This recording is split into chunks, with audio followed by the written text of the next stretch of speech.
Le Seigneur soit avec vous. Évangile de Jésus-Christ selon saint Matthieu.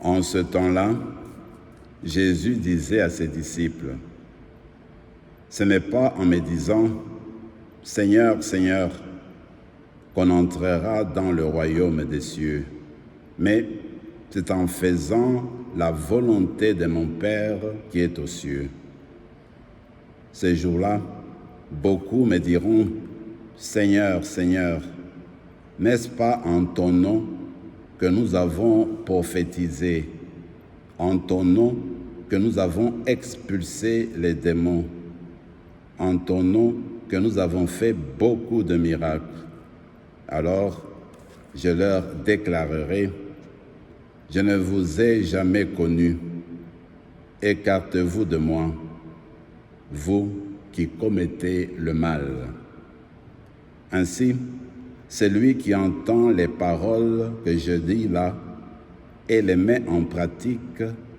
est comparable à un homme prévoyant qui a construit sa maison sur le roc. La pluie est tombée, les torrents ont dévalé, les vents ont soufflé et se sont abattus sur cette maison. La maison ne s'est pas écroulée, car elle était fondée sur le roc. Et celui qui entend de moi ces paroles sans les mettre en pratique est comparable à un homme insensé qui a construit sa maison sur le sable. La pluie est tombée, les torrents ont dévalé, les vents ont soufflé, ils sont venus battre cette maison. La maison s'est écroulée et son écroulement a été complet.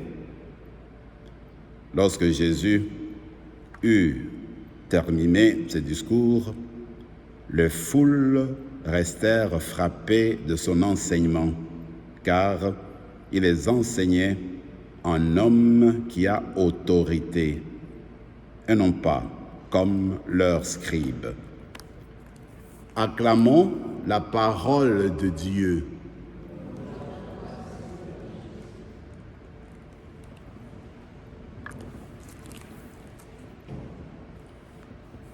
Ce texte que nous venons de proclamer, je le trouve important d'une certaine manière, parce que nous venons de terminer, avec cet extrait, nous venons de terminer ce qu'on appelle le discours sur la montagne, qui va du chapitre 5 au chapitre 7 de l'Évangile selon saint Matthieu.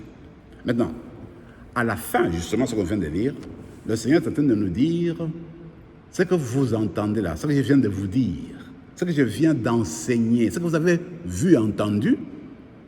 Alors, moi, je m'attends à ce que vous la mettiez en pratique. Tout ce que je vous dis là, si vous ne les considérez pas, bien, vous serez comme cette maison qui a été bâtie sur du sable. Alors, à ce moment-là, eh bien, la pluie est tombée, il y a eu le vent, il y a tout ce qui a empêché la mie de continuer.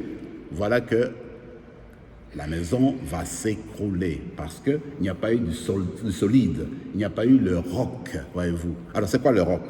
C'est quoi le solide?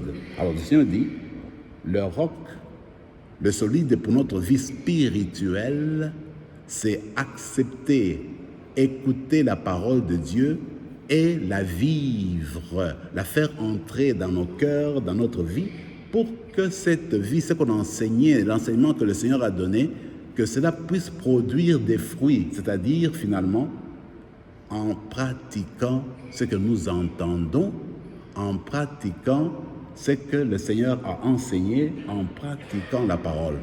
Voilà ce que le Seigneur veut nous dire.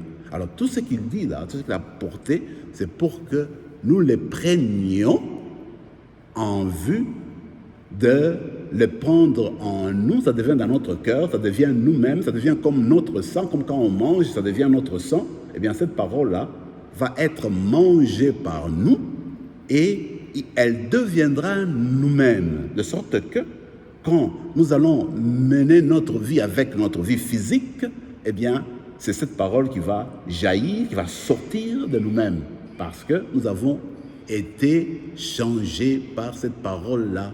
Voilà pourquoi nous allons devenir solides. Ça sera, eh bien, le solide, c'est-à-dire que le roc qui est sur nous. Alors, qu'est-ce que ça veut dire, le roc sur nous? Eh bien, le roc sur nous, c'est que tu n'avais pas dit maintenant que tu ne veux pas avoir des problèmes difficiles dans ta vie spirituelle. C'est que il peut y avoir des situations que tu ne saisis pas, que tu ne comprends pas, tu te poses des questions, mais tu vas rester solide dans ta foi. Ce n'est pas parce qu'il y a la pluie, c'est parce qu'il y a du vent que tu vas t'écrouler.